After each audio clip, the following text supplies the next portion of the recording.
नमस्कार दोस्तों, मैं हूं चंद्रभान और आप देख रहे हैं सीबी एकेडमी क्लासेस।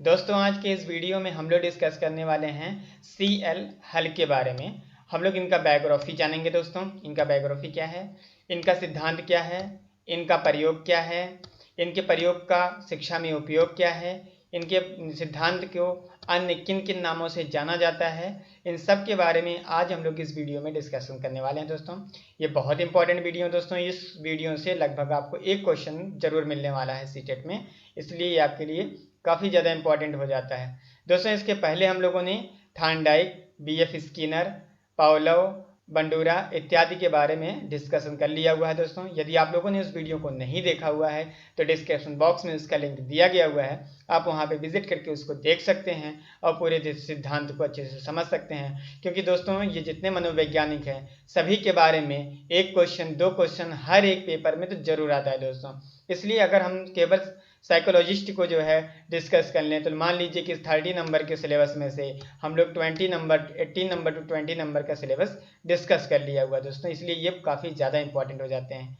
तो दोस्तों, यदि आप हमारे चैनल पर पहली बार आए हुए हैं तो हमारे चैनल को सब्सक्राइब जरूर कर लीजिएगा और बेल आइकन जरूर दबाइएगा, जिससे कि आपको हमारी वीडियोस के नोटिफिकेशन सबसे पहले मिल सके और आपकी एग्जाम प्रिपरेशन में आपकी हेल्प कर सके। तो चलिए दोस्तों, शुरू करते हैं आज की इस वीडियो में। तो आज की इस वीडियो में हम लोग डिस्कशन करने वाले हैं किसके बारे में, सीएल हल के बारे में। सीएल हल का पूरा नाम क्या है दोस्तों, क्लार्क एल हल्क इनका नाम है। दोस्तों, चलिए दोस्तों, इनका जन्म कब हुआ था, इनका जन्म 24 मई 1884 में न्यूयॉर्क सिटी के यूनाइटेड स्टेट ऑफ अमेरिका में हुआ था। दोस्तों, इनका डेथ कब हुआ था दोस्तों, ये इनकी मृत्यु कब हुई थी तो 10 मई 19 न्यू हेवन सिटी के यूनाइटेड स्टेट अमेरिका में हुआ था। दोस्तों, इनके डेथ हुआ था। ये कौन है दोस्तों, ये कौन है, साइकोलॉजिस्ट है, एक मनोवैज्ञानिक है। दोस्तों, इनकी एक फेमस बुक है दोस्तों जो कि एग्जाम में पूछ लिया जाता है। क्या है उनकी बुक दोस्तों, प्रिंसिपल्स बिहेवियर्स, प्रिंसिपल बिहेवियर्स। दोस्तों, इनका क्या है, एक बुक है। दोस्तों, ये एग्जाम में बार बार पूछा जाता है। कब लिखा गया हुआ है,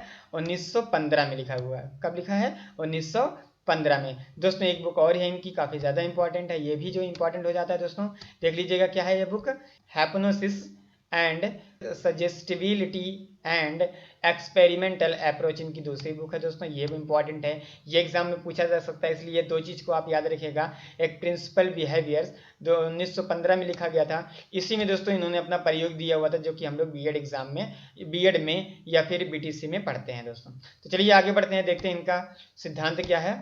सीएल हल का मानना था दोस्तों क्या, जब प्राणी को किसी चीज की आवश्यकता होती है, ये कीवर्ड है दोस्तों, आवश्यकता याद रखिएगा, तो वह उसको प्राप्त करने हेतु क्रियाएं करता है एवं उस कार्य को करने से वह उसे सीखता है या अधिगम करता है। दोस्तों, मतलब क्या, जैसे कि मान लीजिए कि आपको किसी चीज की आवश्यकता है, तभी आप उसको प्राप्त करने के लिए क्रियाएं करते हैं। जैसे कि आपको सीटेट क्वालिफाई करना है, टेट क्वालिफाई करना है, तो आप क्या कर रहे हैं, आप क्रियाएं कर रहे हैं। मतलब क्या, सीटेट का सिलेबस देखा आपने, सीटेट के सिलेबस को आप पढ़ रहे हैं, तो उसके प्रति क्या करें दोस्तों, क्रियाएं कर रहे हैं, तभी तो आप उस कार्य को सीखेंगे। मतलब कि तभी तो आप बुक्स की जितने सिलेबस हैं उसको सीखेंगे, उसको अच्छे से लर्न करेंगे, तो वही तो आपका क्या होगा, अधिगम होगा। मतलब कि क्या, आप अधिगम कर रहे हैं। चलिए दोस्तों, जिसने इनका प्रयोग क्या है, चूहे पर प्रयोग किया था। किसने दोस्तों, हल ने किया था। हल ने किस पर प्रयोग किया था दोस्तों, चूहे पर। दोस्तों, स्किनर भी हैं, लेकिन ध्यान रखिएगा, देखते हैं इनका प्रयोग क्या है। दोस्तों, देखिए यहाँ पे क्या रखा हुआ है दोस्तों, वाटर रखा हुआ, मतलब जल रखा हुआ है, यहाँ पे फूड्स रखे हुए दोस्तों, खाना रखा हुआ है। तब क्या किया इन्होंने, इस प्रकार से एक जो है भूल भुलैया बना दिया। देखिए दोस्तों, इस तरीके से पेपर में आता हुआ आप देखते होंगे, जैसे बारकोड की तरह दिखाई दे रहा है। ये इसमें होता क्या है, ये भूल भुलैया के तरीके से होता है कि मतलब आप इसमें अगर घुस जाते हैं तो काफ़ी ज़्यादा मुश्किल हो जाता है आपको यहाँ से बाहर निकलना। तब होता क्या दोस्तों, ये चूहा क्या है दोस्तों, भूखा है, प्यासा है, इसकी एक पर्सनली आवश्यकता है। ये कीवर्ड दोस्तों, इस कीवर्ड को याद रखिएगा, क्या है दोस्तों, आवश्यकता। तो इसकी पर्सनली आवश्यकता है। अब वो तो उस पर डिपेंड करेगा कि इसकी आवश्यकता क्या। मान लीजिए, सपोज यू डैट, कि इसको प्यास लगी हुई है, तो प्यास लगी हुई है तो चूहा यहाँ से निकलता हुआ ढूंढते ढूंढते ढूंढते ढूंढते क्या आता है दोस्तों, बाहर आता है। बाहर आने के बाद यहाँ फूड्स के पास पहुँचता है, लेकिन दोस्तों ये यहाँ पहुँचता तो ये फूड्स के पास है, मतलब खाने के पास पहुँचता है, लेकिन इसकी आवश्यकता क्या है, इसकी आवश्यकता है जल, मतलब कि पानी। इसको प्यास लगी है तो ये खाने को खाएगा या पानी को पिएगा, ऑब्वियसली की बात है कि दोस्तों ये पानी को पिएगा। तो ये क्या करेगा, खाना छोड़कर ये अपनी आवश्यकता की तरफ बढ़ता है। अपनी आवश्यकता क्या है, इसकी आवश्यकता क्या है दोस्तों, जल, मतलब स्टिमुलेंस, इसके लिए उद्दीपक का काम करेगा जल।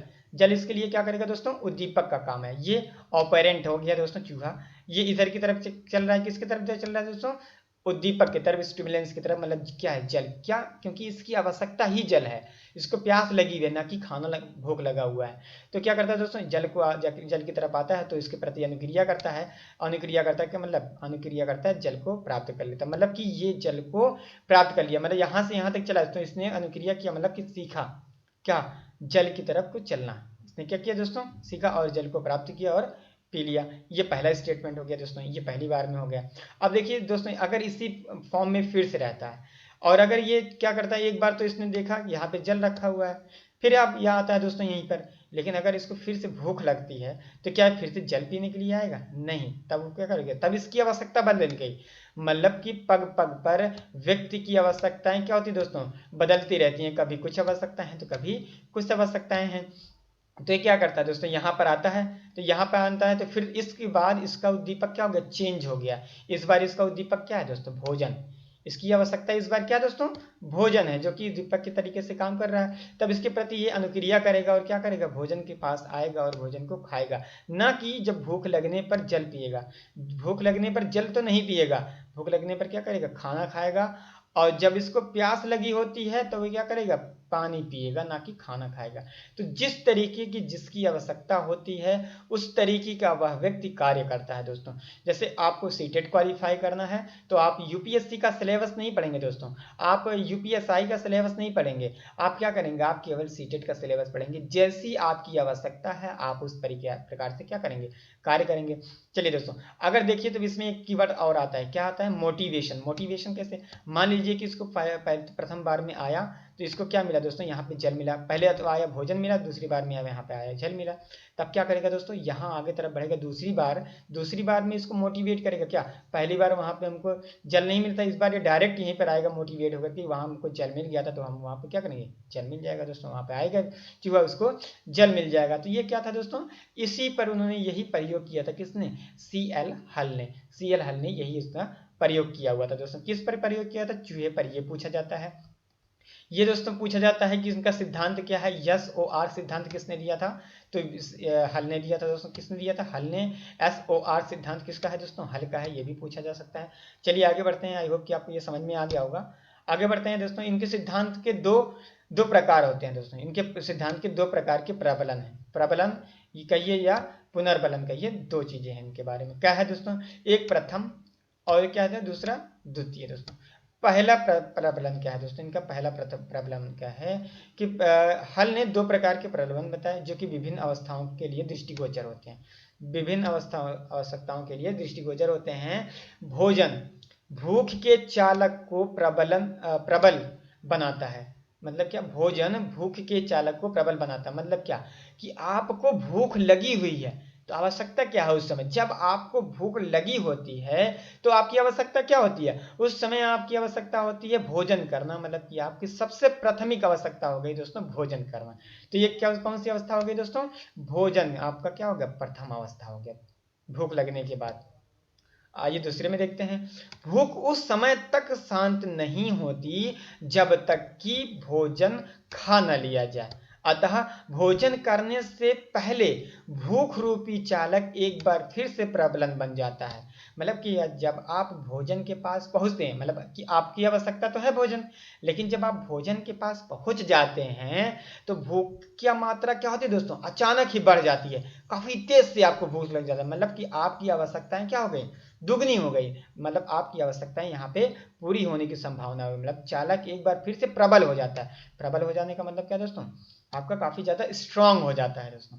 तो ये आपकी क्या है, द्वितीय प्रबलन है या पुनर्बलन है, दोनों चीज है दोस्तों। ये कीवर्ड है प्रबलन या पुनर्बलन। तो आई होप ये पॉइंट आपको समझ में आ गया होगा। चलिए आगे की तरफ बढ़ते हैं। आगे है, ये सभी मान्यताएं जीवधारी की जैविक संरचना पर आधारित है। यह सिद्धांत पावलोव थार्नडाइक के नियम पर आधारित है। ये कीवर्ड याद रखिएगा दोस्तों, ये पॉइंट है, याद रखिएगा कि हल का सिद्धांत किसके नियम पर आधारित है, तो पावलोव और थार्नडाइक के सिद्धांत पर ये दोस्तों आधारित है। बहुत इंपॉर्टेंट है, याद रखिएगा दोस्तों। अगला है, स्किनर ने इस सिद्धांत को, कौन से सिद्धांत को, पाउलो के सिद्धांत, ओ सॉरी, हल के सिद्धांत को, स्किनर ने हल के सिद्धांत को सभी सिद्धांतों में सर्वश्रेष्ठ सिद्धांत कहा है। ये की स्टेटमेंट याद रखिएगा दोस्तों, ये सीटेट में एक बार पूछा गया हुआ, दोबारा भी पूछा जा सकता है क्या, कि हल ने सिद्धांतों, सभी सिद्धांतों में सर्वश्रेष्ठ सिद्धांत किसके सिद्धांत को कहा हुआ है, तो आंसर क्या हो जाएगा दोस्तों, हल हो जाएगा। CL हल आपका आंसर हो जाएगा। आई होप कि यह पॉइंट आपको समझ में आ गया होगा दोस्तों। आप कॉपी कलम लेकर के नोट कर लीजिएगा दोस्तों, रिवीजन करने में बहुत आसानी हो जाएगी आपको। या फिर हमारे वेबसाइट को विजिट करिएगा cbacademyclasses.blogspot.com पे दोस्तों, वहाँ पे आपको क्या सारे PDF वहाँ पे मिल जाएंगे। या फिर आप हमको टेलीग्राम पे फॉलो करिए, CB Academy क्लासेस आप ज्वाइन करिए, वहाँ पे सारी चीज़ें आपको टेलीग्राम के थ्रू PDF में मिल जाएगा दोस्तों। चलिए अगला पॉइंट देखते हैं। हल की अध्ययन विधियों को परिकल्पना निगमनात्मक विधि, परिकल्पना निगमनात्मक विधि या तार्किक निगमनात्मक विधि भी कहा जाता है। किसको दोस्तों, हल की अध्ययन विधियों को परिकल्पित निगमनात्मक विधि या तार्किक निगमनात्मक विधि भी कहा जाता है। ये भी कीवर्ड है दोस्तों। ये आपसे पूछा जा सकता है दोस्तों कि निगमन विधि की शुरुआत कहाँ से हुई, तो आप बता सकते हैं किसके सिद्धांत से, हल के सिद्धांत से दोस्तों। निगमनात्मक विधि कहाँ से आया हुआ, तो हल के सिद्धांत से निकल करके आया हुआ दोस्तों। बहुत इंपॉर्टेंट है, याद रखिएगा इस बात को। चलिए आगे बढ़ते हैं। अगला पॉइंट है सिद्धांत, मतलब हल के अन्य नाम, हल के सिद्धांत के अन्य नाम क्या है दोस्तों, हल के सिद्धांत के अन्य नाम। पहला पॉइंट क्या है दोस्तों, प्रबलन या पुनर्बलन का सिद्धांत किसका दोस्तों, हल का है, पॉइंट नंबर 1। व्यवस्थित व्यवहार का सिद्धांत किसने दिया, हल ने दिया है, वही नाम है दोस्तों, कोई परिवर्तन नहीं है। सबलीकरण का सिद्धांत किसका, हल का है दोस्तों। संतोषक का सिद्धांत किसका है, हल का है दोस्तों, ये भी याद रखिएगा। चालक या अंतर्नोद या प्रणोद का सिद्धांत किसका दोस्तों, हल का है, ये बहुत इंपॉर्टेंट, एक बार सीटेट में पूछा भी जा चुका है दोस्तों, अभी जल्दी में ही। परिकल्पित अधिगम का सिद्धांत किसका दोस्तों, हल का है, ये भी पूछा जा चुका है। जैविकीय अनुकूलन सिद्धांत किसका दोस्तों, हल का है, ये भी पूछा जा सकता है। SSRR सिद्धांत किसका दोस्तों, हल का है, ये भी पूछा जा सकता है। और ये पॉइंट तो बहुत इंपॉर्टेंट है, कई बार एग्जाम में पूछा जा चुका है, अलग अलग स्टेट में पूछा जा चुका है दोस्तों। चालक तथा न्यून का सिद्धांत किसका दोस्तों, हल का है। चालक तथा न्यून का सिद्धांत किसका है, हल का है, बहुत इंपॉर्टेंट है, ये पूछा जा चुका है अदर स्टेट में। चलिए देखिए शैक्षिक महत्व क्या दोस्तों, हल के सिद्धांत का शैक्षिक महत्व क्या है, देखते हैं कि बालकों को प्रेरित किया जाता है किसके सिद्धांत के द्वारा, स्टेटमेंट दिया रहता है बालकों को प्रेरित किया जाता है, उसमें 3-4 मनोवैज्ञानिकों के नाम दे दिए जाते हैं, पूछा जाता है, तो आपका क्या हो जाएगा, हल दोस्तों, आपका आंसर क्या हो जाएगा, हल हो जाएगा। अगला पॉइंट है, यह सिद्धांत बालकों का पाठ्यक्रम बनाते समय विद्यार्थियों की आवश्यकताओं पर बल देता है। यह सिद्धांत बालकों के पाठ्यक्रम को बनाते समय विद्यार्थियों की आवश्यकताओं पर बल देता है दोस्तों। किसका है, किसके द्वारा दिया गया है, किसके द्वारा है दोस्तों, किसका महत्व है, ये हल का महत्व है दोस्तों, बहुत इंपॉर्टेंट है, याद रखिएगा।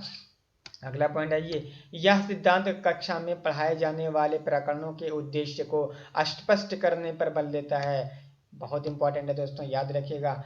अगला पॉइंट है पुरस्कार व दंड की व्यवस्था और प्रेरणा मतलब मोटिवेशन पर बल देता है, किसके सिद्धांत द्वारा, हल के सिद्धांत द्वारा दोस्तों, ये महत्व है शिक्षा में।